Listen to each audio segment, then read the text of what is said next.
আমার মনে হচ্ছে যে দিন দিন আমার ঈমান দুর্বল হয়ে যাচ্ছে। এক্ষেত্রে আমার করণীয় কি? তো আমরা সোশ্যাল মিডিয়ার যুগে বসবাস করছি, আর সোশ্যাল মিডিয়া যা করছে এর মাধ্যমে আপনি এমন সব মানুষকে দেখতে পান যারা আপনার চেয়ে বেশি বুদ্ধিমান, যারা আপনার চেয়ে বেশি সুদর্শন, যারা আপনার চেয়ে বেশি অর্থশালী, যারা আপনার চেয়ে ভালো বাড়ির অধিকারী, তাদের কণ্ঠস্বর আপনার চেয়ে বেশি মাধুর্যপূর্ণ, তারা আপনার চেয়ে বেশি মেধাবী, তারা আপনার চেয়ে বেশি জনপ্রিয়, তারা আপনার চেয়ে বেশি সুখী, তারা আপনার চেয়ে ভালো খাবার খায়, তাদের যা কিছু আছে তা সবই ভালো, যার কারণে আপনার মনে হয় যে আপনার যা কিছু আছে তা সবই খারাপ। আর তখন আপনি আল্লাহর কাছে বলেন, ও আল্লাহ, তাদের জীবন এত ভালো কেন, আমার জীবন এত খারাপ কেন? দিন দিন আমার ঈমান দুর্বল হয়ে যাচ্ছে। সম্ভবত আপনার উচিত কিছু সময়ের জন্য টিকটক বন্ধ রাখা, আপনার ঈমানের অবস্থার উন্নতি হবে। শয়তান চায় যে আপনি তুলনার মধ্যে জীবন অতিবাহিত করুন। প্রথম থেকেই সে নিজেকে আদম আলাইহিস সালামের সাথে তুলনা করেছিল, এটাই তাকে ধ্বংস করেছে। আর আপনি জানেন কি হচ্ছে এখন? সার্বক্ষণিক নিজেকে তুলনা করা ছাড়া আপনি চলতে পারছেন না। মেয়েরা নিজেকে অন্য মেয়ের সাথে তুলনা করছে এবং বলছে, অমুক আমার চেয়ে লম্বা, অমুক আমার চেয়ে চিকন, অমুকের ত্বক আমার চেয়ে ভালো, অমুককে মানুষ বেশি পছন্দ করে, অমুকের দাঁত বেশি সুন্দর, অমুকের জামা কাপড় বেশি সুন্দর, অমুকের বিয়ে হয়ে গেছে, ও মাই গড, অমুকের বাচ্চা হয়ে গেছে, আমার এখনো বিয়েই হয়নি, অমুক পড়ালেখা শেষ করে ফেলেছে, আমি এখনো ফার্স্ট ইয়ারই শুরু করিনি। সার্বক্ষণিক তুলনা আপনাকে ধ্বংস করে ফেলেছে এবং আপনার ঈমান ধ্বংস করে ফেলেছে। এই কারণে আপনি লক্ষ্য করছেন না যে আপনার কি আছে, আপনি সব সময় লক্ষ্য করছেন অন্য মানুষের কি আছে, আর তখন আপনার যা আছে তা আপনার কাছে নগণ্য মনে হয়।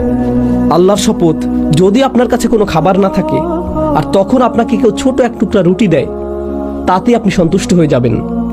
কিছু না থাকার চেয়ে সামান্য কিছু থাকাও ভালো। কিন্তু আপনার কাছে যদি সেই এক টুকরা রুটি থাকে আর আপনি তাকিয়ে দেখেন যে অন্য একজনের কাছে আরো বড় রুটির টুকরা আছে, তখন সহসাই সেই এক টুকরা রুটিতে আপনি আর সন্তুষ্ট থাকবেন না। যদি আপনি অন্য কোনো দিকে না তাকিয়ে নিজের মতো করে থাকেন, এটাই যথেষ্ট। আল্লাহ বলেছেন, লা তাতামান্নাউ মা ফাদ্দালাল্লাহু বিহি বা'দাকুম আলা বা'দ। তোমরা আকাঙ্ক্ষা করো না সেই সবের যার মাধ্যমে আল্লাহ তোমাদের একের উপর অপরকে শ্রেষ্ঠত্ব দান করেছেন। অন্য সেই সকল জিনিসের প্রতি আকাঙ্ক্ষা করতে থাকবে না। লিররিজালি নাসিবুম মিম্মা ইকতাসাবু ওয়া লিন-নিসাই নাসিবুম মিম্মা ইকতাসাবনা। পুরুষরা যা উপার্জন করেছে তাতে তাদের একটি অংশ রয়েছে এবং নারীরা যা উপার্জন করেছে তাতে তাদের একটি অংশ রয়েছে। ওয়াসআলুল্লাহ মিন ফাদলিহি, অর্থাৎ যদি তোমরা উত্তম কিছু আশা করো, আল্লাহর নিকট যা আছে সেই অনুগ্রহের জন্য প্রার্থনা করো। আল্লাহর কাছে এই প্রার্থনা করবে না যে ও আল্লাহ, তার কাছ থেকে এটা কেড়ে নিয়ে আমাকে দিন। না না না না না, আল্লাহর নিকট যা আছে তা থেকে চান। তো আপনাদের হতাশা এবং ঈমানের দুর্বলতার বেশ বড় একটা অংশ আসছে অন্য মানুষের প্রতি এবং তারা কি করছে তার প্রতি আপনার মন সবসময় আচ্ছন্ন থাকার কারণে। তো আপনাদের হতাশা এবং ঈমানের দুর্বলতার বেশ বড় একটা অংশ তৈরির কারণ হলো আপনার মন সবসময় আচ্ছন্ন থাকে অন্য মানুষকে নিয়ে। তারা কি করছে, তারা কোথায় বসবাস করছে, তারা কেমন আছে, তাদের জীবনে কি ঘটে যাচ্ছে। আপনার নিজের জীবন যাপন করুন।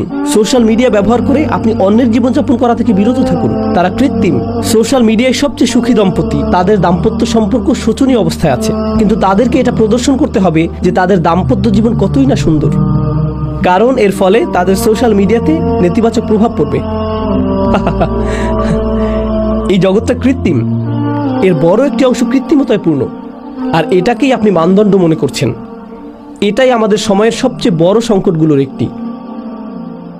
আপনি সবসময় অপর্যাপ্ততা এবং অপরিপূর্ণতার অনুভূতিতে ভুগছেন, অথবা আল্লাহ আপনাকে পর্যাপ্ত দেননি। এটা ঈমান দুর্বল করার বড় কারণগুলোর একটি। আল্লাহ আপনাদের সবাইকে এটা থেকে রক্ষা করুন।